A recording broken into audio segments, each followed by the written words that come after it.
Hey, welcome back to another Harmonious at Lunch. We have an interesting episode for sure teed up for today.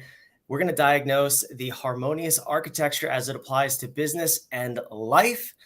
Like I said, a unique episode. I want to welcome in Jill Schultz. Jill, welcome to the show. Thank you for being here.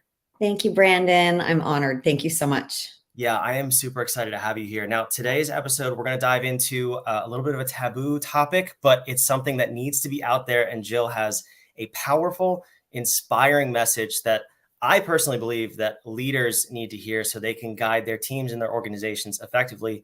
But Jill, I know you do want to offer a little bit of a warning to the audience. So if you would just start us off with that. Yeah, thank you. So this is, like you said, a taboo topic. People are not having this conversation, and we get to normalize it. It gets to be something that we get to talk about because shame can't live in the light. We are as sick as our secrets, and holding on to whatever secret you have stops you from having the most amazing life. So if anything that I say today triggers you, please go to the resource section on my website, jilleschultz.com. There's resources, and there are anonymous organizations that you can reach out to get help. But it's really important to me that you are protected today. Yeah, no, that's very important. Put the website there on the screen. Go to the resource section. If you're watching this live, if you're if you're watching the replay, drop it in the comments. If you have any questions, concerns, ahas, we want to hear it. Jill wants to hear it, and she can find you the resources necessary for you. So let's dive right in. You are, as of 13 days ago, a published author. Do you want to tell us a little bit about this book and about the message you have to share with us? Yeah, the book's called Liberated, Releasing the Dark Cloud of Shame. And it's really because my story has kept me in so much shame for 41 years. And it's, my purpose and mission to help people get out from under that shame. And I'm going to just dive into it because that's all we get to do. So I was molested when I was around 3 or 4 years old. And I'm so grateful for the Me Too movement because I feel like now people have a space to really talk about sexual trauma if they've been hurt by somebody. But where my story is different is I was the little girl who innocently and curiously experimented with other children because of what somebody taught me to do. And I lived with shame for 41 years because I thought I was the only little girl who ever did anything like that. I thought I was a pedophile. I thought I was a monster. I was acting out in between 7 and 12. And can you imagine a 12-year-old thinking of themselves like that? It's just so.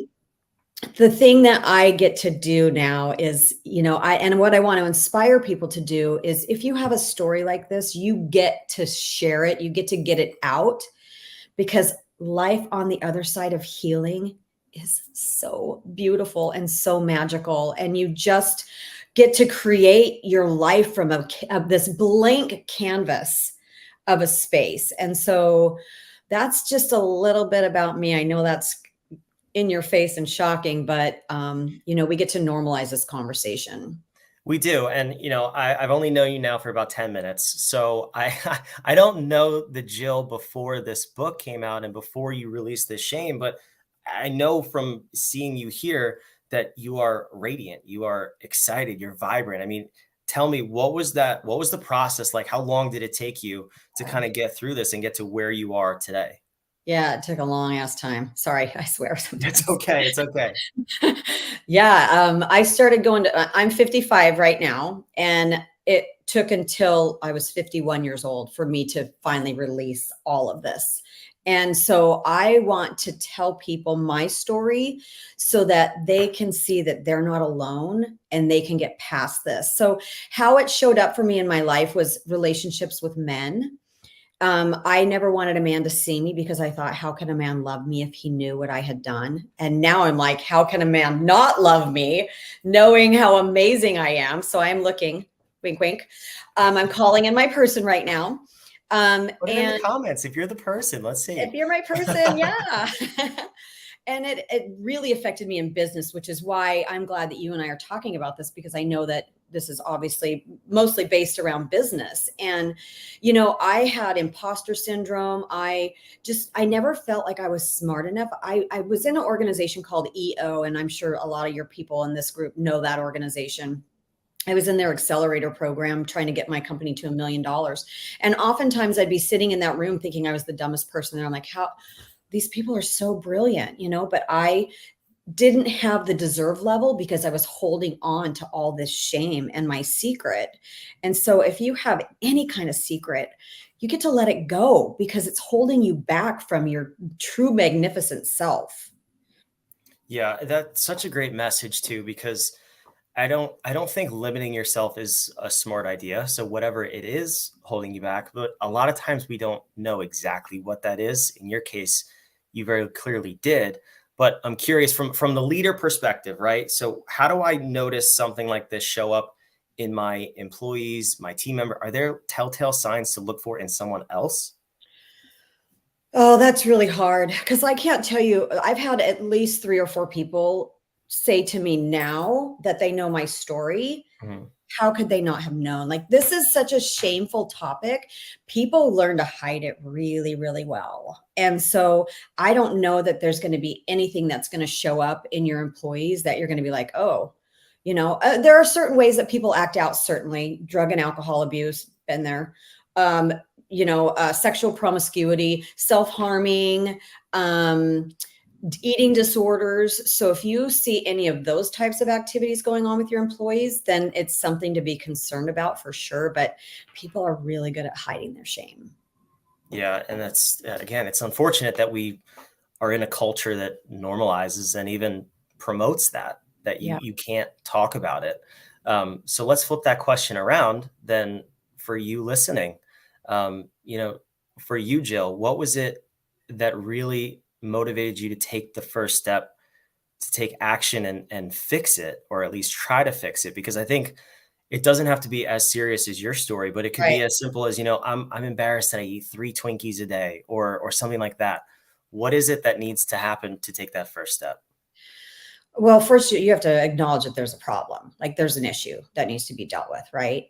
And then you use the Twinkie example because so you kind of threw me off a little bit. I'm like, um, just knowing that your self-confidence and your self-love are not there are going to be indications that you need to find some help in whatever area that might be in your life, because those were the main things that were holding me back. As I had self-loathing, and to think about saying in the mirror, oh my god, I love you, was foreign to me. Now I say it all the time, but those are just a couple of things that I would say, to be like, if you have something. And I love that you said earlier, you may not even know what it is that's holding you back. And there's a worksheet on my website called Uncover Your Shame. And one of the questions that I love the most on there, and I don't know if your community, if you guys believe in God or not, or source, or universe, or whatever your beliefs are, I believe in God. The question on there is, what is one thing only you and God know? Wow, that's a Wow. question. Is that a mic drop question? So if you're trying to figure out what you're ashamed of, that's a great question to contemplate. Wow, I don't know how I follow that question. Wow, that's powerful. Yeah. Um, I encourage all of you watching to go take the assessment, or at least just ask yourself that question, because that is a doozy. I don't find questions that stump me all that often. I love Um, that's really great. So that. then tell me, on the other side of this experience for you, what are the results? Like, what are you seeing in your life happen now from, obviously this is a business, you're speaking, you have a book, you're going places.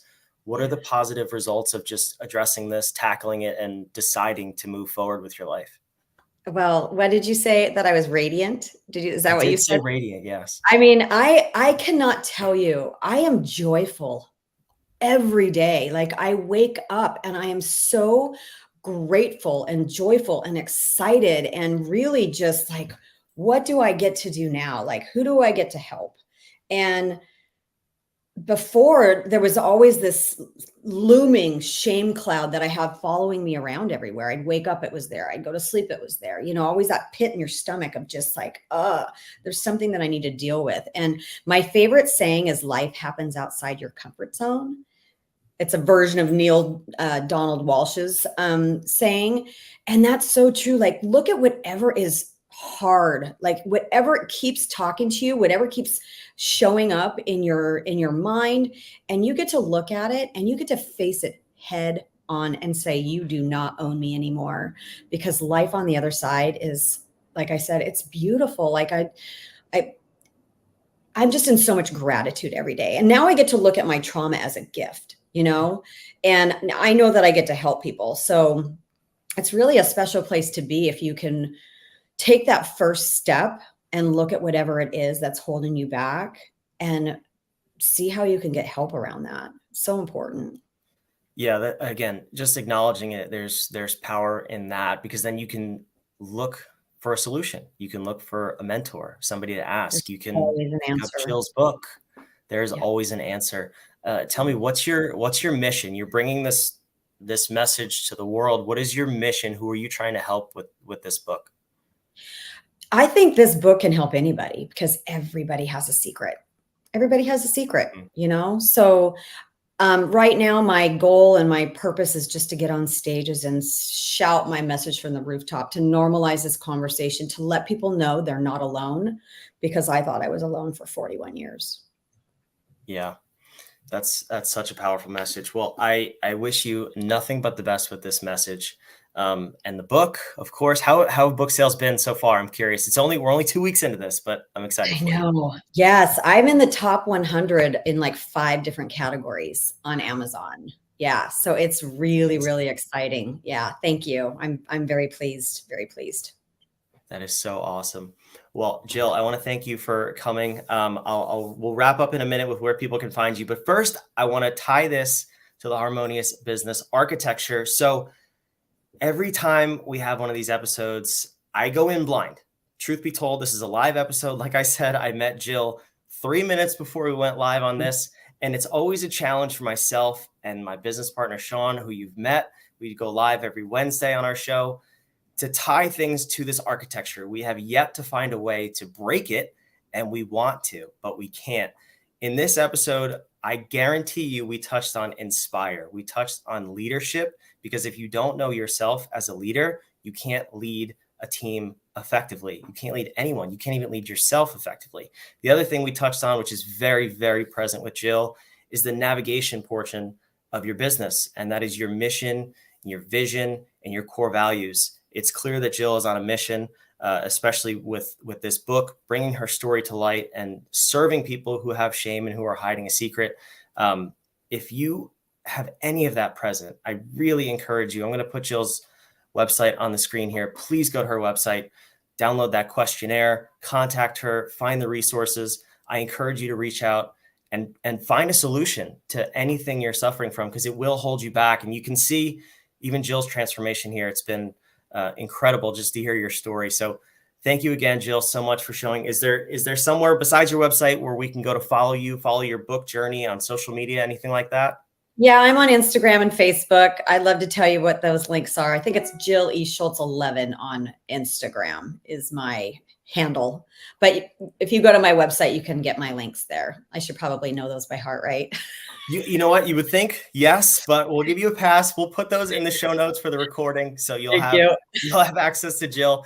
And Jill, if there's one thing that you want people to do from this episode, what would that be? What's their next step after hearing you? Say it out loud one time. Just say it out loud. Get it out one time, and then find help to help with your healing, for sure. That is amazing. Well, thank you, Jill, again. Thank you for coming. This has been a very, very deep, insightful episode of Harmonious at Lunch. I can't wait to see you on the next one. And go follow Jill, please. This has been awesome. Thank you, Jill. Thanks, Brandon.